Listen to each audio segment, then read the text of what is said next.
Hello guys, current affairs funda में आप सभी का स्वागत है। मैं हूं आपके साथ अभिषेक शर्मा और आज के इस वीडियो सेशन में हम 19 फरवरी तक के सभी इंपॉर्टेंट करंट अफेयर्स कवर करने वाले हैं।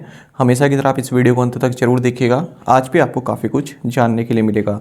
साथ ही गाइस, इस सेशन को शुरू करने से पहले आप सभी को बताना चाहूँगा यदि आप हमारे daily current affairs PDF, weekly PDF, monthly PDF और हर महीने के banking and economic awareness PDF चाहते हैं तो करंट अफेयर्स फंडा का 1 ईयर मेंबरशिप प्लान आप ज्वाइन कर सकते हैं, जिसका लिंक आपको वीडियो के डिस्क्रिप्शन में या फिर फर्स्ट कमेंट में मिल जाएगा। और अब तो आपको हमारी करंट अफेयर्स फंडा ऐप पर फ्री क्विज भी मिल जाते हैं, जिनसे आप हमारे करंट अफेयर्स को जो है अच्छे से रिवाइज कर सकते हैं ये क्विज अटेम्प्ट करके। लिंक आपको ऐप का हमारे डिस्क्रिप्शन में या फिर फर्स्ट कमेंट में मिल जाएगा। साथ ही एसबीआई क्लर्क के लिए स्पेशल क्लासेस भी चल रही हैं करंट अफेयर्स फंडा ऐप पर, वो भी फ्री ऑफ कॉस्ट हैं। 3 क्लासेस अपलोड हो चुकी हैं और चौथी क्लास भी जो है आज या कल में अपलोड हो जाएगी, तो उन्हें भी आप ज़रूर देखिएगा। साथ ही आपको बता दें, यदि करंट अफेयर्स फंडा से संबंधित या आपका कोई भी फीडबैक है, हमारे करंट अफेयर से संबंधित कोई भी फीडबैक है तो आप कमेंट बॉक्स में अवश्य लिखिएगा। आज के सेशन की शुरुआत करने से पहले आज का क्वेश्चन देख लेते हैं। इसका आंसर आपको अभी कमेंट बॉक्स में करना है। विच scheme did the supreme court strike down on 15 फरवरी 2024? 15 फरवरी 2024 को सुप्रीम कोर्ट ने किस योजना को रद्द कर दिया? ऑप्शंस देखते हैं। Crop insurance scheme, housing for all scheme, electoral bonds scheme या फिर प्रधानमंत्री आवास योजना ग्रामीण। जल्दी से आंसर कर दीजिए, फिर हम आगे बढ़ते हैं। और इसी तरह क्वेश्चन यदि आप प्रैक्टिस करना चाहते हैं तो हमें टेलीग्राम पर जरूर ज्वाइन करें। करंट अफेयर्स फंडा नाम से हमारा टेलीग्राम चैनल है।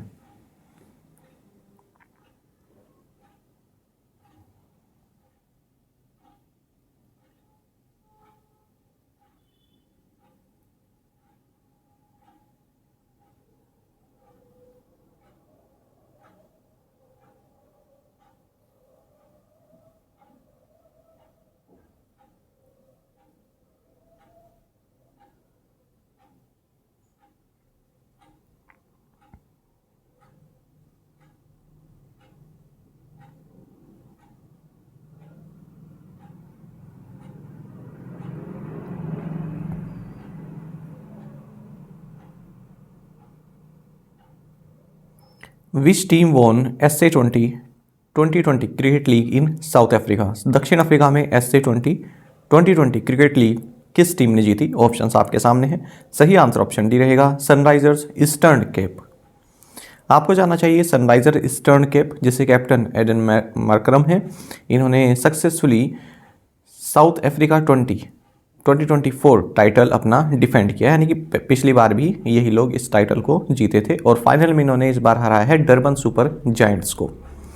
आपको जानना चाहिए कि चेन्नई बेस्ड जो सन ग्रुप है वो इसके मालिक हैं, सनराइजर्स ईस्टर्न केप की। अब अगर हम इस SA20 की बात करें तो ये एक 2020 फ्रेंचाइज क्रिकेट टूर्नामेंट है जो कि साउथ अफ्रीका में ऑर्गेनाइज किया जाता है क्रिकेट साउथ अफ्रीका के द्वारा। तो 6 टीम बेस्ड ये टूर्नामेंट होता है। तो इस तरह क्वेश्चंस भी एग्जाम में पूछ लेते हैं, जो ये अलग अलग देशों की लीग्स होती हैं, जैसे कैरेबियन T20 लीग हो गया, बिग बैश हो गया और अब ये साउथ अफ्रीका 20 लीग हो गया। What is the mascot for the 4th edition of the Khelo India university games? Khelo India university games के चौथे संस्करण का शुभंकर क्या है? ऑप्शंस आपके सामने हैं। सही आंसर ऑप्शन डी है, अष्टलक्ष्मी अ बटरफ्लाई। आपको जानना चाहिए कि आसाम के चीफ मिनिस्टर हिमंत बिस्वा शर्मा, इन्होंने 4th edition of Khelo India university games के लिए logo, anthem, mascot, jersey and torch को लॉन्च किया है गुवाहाटी, आसाम में। जो खेलो इंडिया यूनिवर्सिटी गेम्स 2023 हैं ये 19 से 29 फरवरी 2024 तक चलने वाले हैं और इसका शुभंकर यानी कि मास्कट है अष्टलक्ष्मी, जो कि एक बटरफ्लाई है। Ashtalakshmi is a symbol of grace and symbolism which represent Northeast India's vast biodiversity and natural magnificence। साथ ही आपको जानना चाहिए कि जो ये खेलो इंडिया यूनिवर्सिटी गेम्स हो रहे हैं 4th एडिशन, ये जॉइंटली जितने भी नॉर्थ ईस्ट के स्टेट हैं सभी इसको कवर कर रहे हैं except Manipur. Which union minister inaugurated BSc expo 2024? किस केंद्रीय मंत्री ने BSc एक्सपो 2024 का उद्घाटन किया? सही आंसर ऑप्शन डी रहेगा, अनुराग सिंह ठाकुर। देखिए, information and broadcasting minister Anurag Singh Thakur, इन्होंने 28th international conference and exhibition on broadcast and media technology के दौरान BSc एक्सपो 2024 को इनोग्रेट किया है। इस एक्सपो को ऑर्गेनाइज किया गया ब्रॉडकास्ट इंजीनियरिंग सोसाइटी इंडिया के द्वारा नई दिल्ली में। इस कॉन्फ्रेंस का थीम रहा evolving media ecosystem, innovative, immersive and sustainable. Where was the world defence show 2024 held? विश्व रक्षा शो 2024 कहाँ आयोजित किया गया? सही आंसर ऑप्शन डी रहेगा रियाद, सऊदी अरब।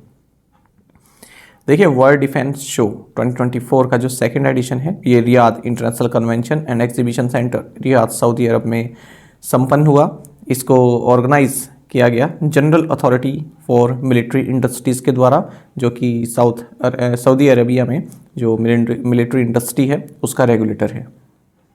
थीम रहा इस वर्ल्ड डिफेंस शो का इक्विप्ड फॉर टुमारो। अच्छा, भारत की ओर से जो ट्राई सर्विस वुमेन ऑफिसर्स हैं उन्होंने इंडियन आर्म फोर्सेस को इस वर्ल्ड डिफेंस शो में रिप्रेजेंट किया। Who has been appointed brand ambassador of boAt? BoAt का ब्रांड एम्बेसडर किसे नियुक्त किया गया? ऑप्शंस आपके सामने हैं, सही आंसर ऑप्शन सी रहेगा रणबीर सिंह। देखिए कंज्यूमर इलेक्ट्रॉनिक्स ब्रांड बोट, इन्होंने रणबीर सिंह जो कि बॉलीवुड एक्टर हैं इन्हें अपना ब्रांड एम्बेसडर नियुक्त किया है। श्याम स्टील, इन्होंने रवि किशन को अपना ब्रांड एम्बेसडर नियुक्त किया है। अर्बन ने एक्टर कार्तिक आर्यन को अपना ब्रांड एम्बेसडर नियुक्त किया है। वीज़ा ने नीरज चोपड़ा को अपना ब्रांड एम्बेसडर बनाया है। और हिल्टन ने अपना ग्लोबल ब्रांड एम्बेसडर बनाया है दीपिका पादुकोण को। वहीं इंडिया के जो चेस प्लेयर हैं GM विश्वनाथन आनंद रहे हैं, चेस प्लेयर रहे हैं, और इन्हें ब्रांड एम्बेसडर बनाया गया है chess.com का। अच्छा, कियाबी जो है ये एक फ्रेंच एपरल ब्रांड है। इसने जो है एशिया में अपनी एंट्री मार दी है किसके साथ? मिंत्रा के साथ मिलकर। SG मार्ट जो कि इंडिया का प्रीमियर B2B ट्रेडिंग प्लेटफॉर्म है, इसने अक्षय कुमार को अपना ब्रांड एम्बेसडर नियुक्त किया है। When is the international childhood cancer day observed? अंतर्राष्ट्रीय बाल्यावस्था कैंसर दिवस कब मनाया जाता है? सही आंसर ऑप्शन ए है 15 फरवरी। देखिए इंटरनेशनल चाइल्डहुड कैंसर डे ये 15 फरवरी को ऑब्जर्व किया जाता है। और आपको जानना चाहिए इस बार कैंपेन थीम रहा अनवेलिंग चैलेंजेस। गोल्ड रिबन ये यूनिवर्सल अवेयरनेस सिंबल है चाइल्डहुड कैंसर का। Which two nations signed and exchange term of reference to integrate their respective payment interface? किन दो देशों ने अपने संबंधित भुगतान इंटरफेस को एकीकृत करने के लिए संदर्भ शर्तों पर हस्ताक्षर किए? सही आंसर ऑप्शन बी है इंडिया, नेपाल। देखिए रिजर्व बैंक ऑफ इंडिया ने टर्म ऑफ रेफरेंस साइन किए हैं नेपाल राष्ट्र बैंक के साथ, ताकि जो यूनिफाइड पेमेंट इंटरफेस यानी कि UPI है इंडिया का, और नेशनल पेमेंट्स इंटरफेस यानी कि NPI जो है नेपाल का, इनको इंटीग्रेट किया जा सके क्रॉस बॉर्डर रेमिटेंसेस के लिए। तो इसके द्वारा अब जो यूज़र्स हैं, ठीक है, वो क्या कर सकते हैं? लो कॉस्ट फंड ट्रांसफ़र कर सकते हैं इस इंटीग्रेशन के बाद। अच्छा, भारत ने जो है अब UPI की जो सर्विस है वो 7 कंट्रीज़ तक एक्सपेंड कर दी है। हाल ही में हमने देखा कि श्रीलंका और मॉरिशस में भी ये अवेलेबल हो गया है, और already France, UAE, Singapore, Bhutan और नेपाल में ये एक्टिव है। Sound technology based anti drone system was developed by which IIT? ध्वनि प्रौद्योगिकी आधारित एंटी ड्रोन प्रणाली किस IIT द्वारा विकसित की गई? सही आंसर ऑप्शन सी है IIT जम्मू। देखिए जम्मू एंड कश्मीर में जो IIT जम्मू के प्रोफेसर हैं इलेक्ट्रिकल इंजीनियरिंग डिपार्टमेंट के डॉक्टर करण नथवानी, इन्होंने एक एंटी ड्रोन सिस्टम डेवलप किया है जो कि साउंड टेक्नोलॉजी पर वर्क करता है। तो ये जो ड्रोन सिस्टम है ये पहली बार ऐसा बनाया गया है जो पूरी तरह से साउंड बेस्ड डिटेक्शन टेक्नोलॉजी पर जो है कार्य करता है। तो ड्रोन आपने देखा होगा आवाज़ करते हैं जब चलते हैं, तो उसी आवाज़ को ये पहचान कर डिटेक्ट कर सकता है कि ड्रोन कहाँ पर है। साथ ही आपको जानना चाहिए union education minister Dharmendra Pradhan, इन्होंने IIT भुवनेश्वर का जो 100 क्यूब स्टार्टअप इनिशिएटिव है इसको भी इनॉग्रेट किया है। Which state has increase the grant given in 6 categories under the मुख्यमंत्री कन्या सुमंगला योजना? किस राज्य ने मुख्यमंत्री कन्या सुमंगला योजना के तहत 6 श्रेणियों में दिए जाने वाले अनुदान में वृद्धि की है? सही आंसर ऑप्शन सी है उत्तर प्रदेश। देखिए उत्तर प्रदेश के चीफ मिनिस्टर योगी आदित्यनाथ की गवर्नमेंट ने जो ग्रांट दिया जाता है मुख्यमंत्री कन्या सुमंगला योजना के तहत 6 कैटेगरीज में, उसे 15,000 रुपये से बढ़ाकर 25,000 रुपये कर दिया है 2024-25 की जो फाइनेंशियल ईयर की शुरुआत हुई है इससे। तो ये जो अमाउंट है, ये जो डॉटर्स होती हैं उनके बर्थ पर प्रोवाइड किया जाता है। और कब तक दिया जाता है? जब तक कि जो बेटी है वो अंडर ग्रेजुएट या डिप्लोमा कोर्सेज में एडमिशन ले लेती है। अप्रैल 2019 में उत्तर प्रदेश सरकार के जो वुमेंस वेलफेयर डिपार्टमेंट है, इन्होंने मुख्यमंत्री कन्या सुमंगला योजना को लॉन्च किया था ताकि जो फीमेल फोर्टिसाइड की प्रॉब्लम है उसको इरेडिकेट किया जा सके, जेंडर इक्वालिटी को बूस्ट किया जा सके, चाइल्ड मैरिजेस को प्रिवेंट किया जा सकता है और जो गर्ल्स एजुकेशन है उसको बढ़ावा दिया जा सके, इस तरह का ग्रांट प्रोवाइड कराकर। With whose collaboration has the Sikkim government launched the Sikkim Inspire Initiative? Sikkim सरकार ने किसके सहयोग से सिक्किम इंस्पायर पहल शुरू की है? सही आंसर ऑप्शन सी है, वर्ल्ड बैंक। देखिए सिक्किम इंस्पायर्स का मतलब है integrated service provision and innovation for revising economics. तो इसे लॉन्च किया गया है सिक्किम गवर्नमेंट की जो प्लानिंग एंड डेवलपमेंट डिपार्टमेंट है, और इसे असिस्ट कर रहा है इस प्रोग्राम को वर्ल्ड बैंक। तो इसे हाल ही में लॉन्च किया गया और इस इंस्पायर प्रोग्राम के तहत जो सिक्किम गवर्नमेंट है वो विमेन एंड यूथ को अपॉर्चुनिटीज़ प्रोवाइड कराना चाहती है, economic opportunities and employment opportunities. अलग अलग तरह की ट्रेनिंग प्रोवाइड की जाएंगी, एम्प्लॉयमेंट अपॉर्चुनिटीज़ प्रोवाइड कराई जाएंगी। Max financial services MFSL has received approval from IRDAI for capital infusion of rupees 1,612 crore by which bank into the Max Life Insurance? Max Financial Services को किस bank द्वारा max life insurance में 1612 करोड़ रुपए की पूंजी डालने के लिए IRDAI से मंजूरी मिल गई है? सही आंसर ऑप्शन बी है, एक्सिस बैंक। देखिए मैक्स फाइनेंशियल सर्विसेज यानी कि MFSL, इसे insurance regulatory and development authority of India यानी कि IRDAI से अप्रूवल मिल गया है कि एक्सिस बैंक इसमें 1612 करोड़ रुपए की कैपिटल इन्फ्यूज़ कर सकता है। मतलब मैक्स फाइनेंशियल सर्विसेज की जो सब्सिडरी है मैक्स लाइफ इंश्योरेंस, इसमें एक्सिस बैंक 1612 करोड़ रुपए इन्फ्यूज़ कर सकता है। तो इस डील के मुताबिक जो मैक्स लाइफ है वो लगभग 14 करोड़ के आसपास इक्विटी शेयर्स एक्सिस बैंक को ऑफर करेगा या इशू करेगा। तो इससे क्या होगा, जो MFSL है, ठीक है, MFSL यानी मैक्स फाइनेंशियल सर्विसेज, इसके जो इसका जो शेयर है मैक्स लाइफ में वो घटकर 81% हो जाएंगे 87% से। साथ ही आपको जानना चाहिए life insurance corporation of India LIC ने अपना paid up share SBI cards and payments services limited में 5% तक 5.02% तक बढ़ा दिया है 4.99% से। Who inaugurated the publication division stall at the World Book Fair in New Delhi? Pragati Maidan, नई दिल्ली के प्रगति मैदान में विश्व पुस्तक मेले में प्रकाशन विभाग के स्टॉल का उद्घाटन किसने किया? सही आंसर ऑप्शन ए है, संजय जाजू। देखिए information and broadcasting secretary Sanjay Jaju, इन्होंने पब्लिक डिवीज़न इंस्टॉल को इनोग्रेट किया है वर्ल्ड बुक फेयर में, जो कि नई दिल्ली के प्रगति मैदान में ऑर्गेनाइज किया गया। साथ ही मिस्टर जाजू ने पब्लिक डिवीज़न का जो लेटेस्ट पब्लिकेशन है इंडिया ईयर बुक 2024 और कैरियर कॉलिंग, इसको भी लॉन्च किया है। इंडिया ईयर बुक आप सभी ने देखी भी होगी, गवर्नमेंट ऑफ इंडिया का जो है पूरे साल भर का उसमें लेखा जोखा रहता है और कॉम्पिटिटिव एग्ज़ाम्स वाले बच्चे भी इसको पढ़ते हैं क्योंकि कई सारे डेटा इसे मिल जाता है, अलग अलग योजनाओं के बारे में पता चलता है, ठीक है। अच्छा, और अगर हम देखें इसमें योजना कुरुक्षेत्र, आजकल और बाल भारती, ये सभी जर्नल्स भी लॉन्च किए गए हैं। Which bank has signed a pact with Leremit to enable smooth cross border transactions for MSMEs? किस बैंक ने MSMEs के लिए सुचारू सीमा पार लेन देन को सक्षम करने के लिए लेरेमिट के साथ एक समझौते पर हस्ताक्षर किए? सही आंसर ऑप्शन ए है, यस बैंक। देखिए फिनटेक स्टार्टअप लेरेमिट और येस बैंक ने पार्टनरशिप की है जिसके तहत ये क्रॉस बॉर्डर प्लेटफॉर्म को इंट्रोड्यूस कर रहे हैं ताकि जो MSME है यानी कि micro small and medium enterprises हैं वो अपना इंटरनेशनल ट्रांजैक्शंस जो है आसानी से कर सके US डॉलर में या फिर यूरोज़ में, जो की करेंसीज होती हैं, जो मेन करेंसीज हैं उनमें। In addition to multi-currency support, the platform offers transparency, efficiency, and cost benefits for small businesses involved in global trade, making it more accessible for MSMEs. साथ ही आपको जानना चाहिए जो Hong Kong and Shanghai banking corporation यानी कि HSBC है, इसने partnership की है गूगल क्लाउड प्लेटफॉर्म के साथ, जिसके तहत जो भी fast growing climate technology firms हैं, ठीक है, उनको फाइनेंशियल सपोर्ट प्रोवाइड किया जा सके, टेक्नोलॉजिकल रिसोर्सेज प्रोवाइड किए जा सके। तो यहाँ पर जो HSBC है ये लगभग $1 बिलियन की फंडिंग प्रोवाइड कराएगा क्लाइमेट टेक कंपनीज को, जिन्हें सिलेक्ट किया गया है गूगल के द्वारा अपने Google cloud ready sustainability program के तहत। Which bank launched stellar savings account, किस बैंक ने स्टेलर बचत खाता लॉन्च किया? सही आंसर ऑप्शन बी है फेडरल बैंक। देखिए फेडरल बैंक ने अपना एक नया प्रोडक्ट लॉन्च किया जिसका नाम है stellar savings account.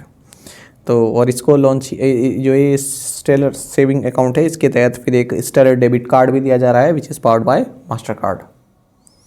Federal bank की अगर हम बात करें MD and CEO Shyam Srinivasan है, हेडक्वार्टर्स अलुवा कोची केरल में है और टैगलाइन है यूर परफेक्ट बैंकिंग पार्टनर। अच्छा, जो इस तरह के कार्ड या अकाउंट होते हैं ना, इसमें आपको उसके फीचर नहीं देखने होते हैं। आपको अगर खुलवाना है अकाउंट तो देख सकते हैं, बाकी कम्पिटिटिव एग्जाम में इतना नहीं आता कि क्या फीचर हैं उसके। साथ ही आपको जानना चाहिए Chennai based Indian overseas bank ने 3 नए रुपए क्रेडिट कार्ड वेरिएंट्स लॉन्च किए हैं। एक है IOB RuPay classic, IOB RuPay platinum और आईओबी रुपए सिलेक्ट। साथ ही freedom current account and saving current account variants भी इन्होंने लॉन्च किए। What is the name of the impact assessment report for the fund of funds for startups released by SIDBI? SIDBI द्वारा जारी fund of funds for startups की प्रभाव मूल्यांकन report का नाम क्या है? सही आंसर ऑप्शन ए है प्रभाव। देखिए small industries development bank of India यानी कि सिडबी ने जो fund of funds for startups की इम्पैक्ट असेसमेंट रिपोर्ट है इसको लॉन्च किया है। ये एक थर्ड पार्टी असेसमेंट रहा इस स्कीम का, fund of funds for startups scheme का, और इसे किया गया, इस असेसमेंट को किया गया क्रेसेल के द्वारा और इस रिपोर्ट का नाम दिया गया प्रभाव। तो इसी को लॉन्च किया है सिडबी ने। देखिए फंड फॉर स्टार्टअप्स की अगर हम बात करें तो स्टार्टअप इंडिया एक्शन प्लान के तहत लॉन्च किया गया था। स्टार्टअप इंडिया एक्शन प्लान आप सभी जानते हैं 2016 में लॉन्च किया गया। Department for promotion of industry and internal trade government of India का एक फ्लैगशिप प्रोग्राम है। अच्छा, ये स्कीम जो है मैनेज की जाती है सिडबी के द्वारा। जो fund of funds for startup है सिडबी के द्वारा मैनेज की जाती है on behalf of DPIIT। SIDBI के chairman and managing director S Raman है। What is the new ceiling on the remuneration of non executive directors in private banks? निजी बैंकों में गैर कार्यकारी निदेशकों के पारिश्रमिक की नई सीमा क्या है? सही आंसर ऑप्शन सी है ₹30 लाख पर एनम। देखिए रिजर्व बैंक ऑफ इंडिया ने जो रिम्यूनरेशन दिया जाता है प्राइवेट बैंक्स के नॉन एग्जीक्यूटिव डायरेक्टर्स को, उसकी जो सीमा थी पहले 20 लाख थी, उसे बढ़ाकर अब 30 लाख पर एनम कर दिया है। अप्रैल 2021 में सेंट्रल बैंक ने यानी कि RBI ने ये सीलिंग फिक्स की थी कि 20 लाख रुपए पर एनम रहेगा नॉन एग्जीक्यूटिव डायरेक्टर्स के लिए। अब इसे 30 लाख रुपए पर एनम कर दिया है। Researchers recently discovered a new fungus species named Trichoglossum Shyam Viswanathi in which state? सही आंसर ऑप्शन भी है केरल। देखिए रिसर्चर्स ने हाल ही में एक नई फंगस स्पीसीज डिस्कवर की है त्रिशूर केरल में और इसका नाम है ट्राइकोग्लोसम श्याम विश्वनाथी। ठीक है, और इसमें अगर हम बताएं तो ये आती है किस फैमिली के तहत? जियोग्लोसेई, जिसे आप एस कोमिकोटा के तहत रख सकते हैं, और हेयरी अर्थ टंग्स के नाम से भी इन्हें जानते हैं क्योंकि कई सारे फिलामेंट्स इसमें जो है मशरूम की तरह होते हैं और ये ब्लैक है, डार्क है और ब्राउन है कलर में, यहाँ पर देख भी सकते हैं इस तरह से। ठीक है, अच्छा ये इस तरह के क्वेश्चन आते हैं ना, ये बायोडाइवर्सिटी से संबंधित, ये उनके लिए जो पीछे इस तरह के एग्जाम्स की तैयारी कर रहे हैं वहाँ पर पूछ लेते हैं इस तरह क्वेश्चन, बैंकों में तो नहीं पूछते। Who won sportsman of the year team sports honour at the sports star aces awards 2024? Sports star aces awards 2024 में sportsman of the year team sports सम्मान किसने जीता? सही आंसर ऑप्शन डी है मोहम्मद शमी। देखिए इंडियन क्रिकेटर मोहम्मद शमी, इन्होंने टीम स्पोर्ट्स की category में और chess grandmaster R Vaishali, इन्होंने इंडिविजुअल कैटेगरी में sportsman of the year और sports women of the year respectively award जीते हैं। और साथ ही अमूल इंटरनेशनल आइकन अवार्ड दिया गया है मुथैया मुरलीधरन को। अदर विनर्स देखेंगे, sportsman of the year para sports Sumit Antil, sportsman of the year para sports Thulasimathi Murugesan, coach of the year Rahul Dravid, sport star of the year male Neeraj Chopra, sport star of the year female Sheetal Devi, best state for the promotion of sport Tamil Nadu, best university for the promotion of sport SRM institute of technology science and technology. Ace of SS award Rohan Bopanna. Best public sector undertaking for the promotion of sports award NTPC। Best corporate for the promotion of sports award Tata steel. The sport star SS award ये अमूल द्वारा present किया गया and it was powered by IDFC first bank in association with Indian Oil. Previous assignment questions के answer देखेंगे। What is the full form of BAAS in context of sports? Answer is beat all sports. Global tourism and resilience day is celebrated on which day? 17th February। When is the International Holocaust Remembrance Day observed? January 27. Which country's ex-president Sebastián Pinera died in a helicopter crash? Answer is Chile. Who assumed charge of Chief Advisor Cost in Department of Expenditure Ministry of Finance? Answer is पवन कुमार। आप में से कई students बिल्कुल सही answer किया है, इसी तरह से आप पार्टिसिपेट करते रहें और SBI की जो स्पेशल क्लासेस हम करंट अफेयर्स फंडा ऐप पर चला रहे हैं फ्री ऑफ कॉस्ट, उन्हें देखना आप बिल्कुल ना भूलें। 4th क्लास भी जल्दी अपलोड होगी, ठीक है। लगभग 6-7 क्लासेस मैं आपको करा दूंगा आपके जो एग्ज़ाम से पहले। आज के असाइनमेंट क्वेश्चन देखते हैं। International Darwin day is celebrated on which day? When is the national deworming day observed? Where was Bharat mobility global expo 2024 organised? The gatka martial art is primarily performed in which state? The Schengen zone in Europe is known after Schengen a small village? In which country this village is located? तो इन 5 questions के answer आपको हमें comment box में बताना है। यदि एक क्वेश्चन का आंसर भी आपको आता है तो वो भी आप हमें कमेंट बॉक्स में अवश्य ही बताइएगा। ज़्यादा से ज़्यादा संख्या पार्टिसिपेट किया कीजिए, ये आपसे रिक्वेस्ट रहती है। साथ ही करंट अफेयर्स फंडा को आप टेलीग्राम पर भी ज्वाइन कर सकते हैं। यहाँ पर रेगुलर वीडियो अपडेट्स और करंट क्विज़ हम आप सभी के लिए डालते रहते हैं। साथ ही डिस्कशन ग्रुप में आप किसी भी क्वेश्चन का सोल्यूशन पा सकते हैं। Thank you guys.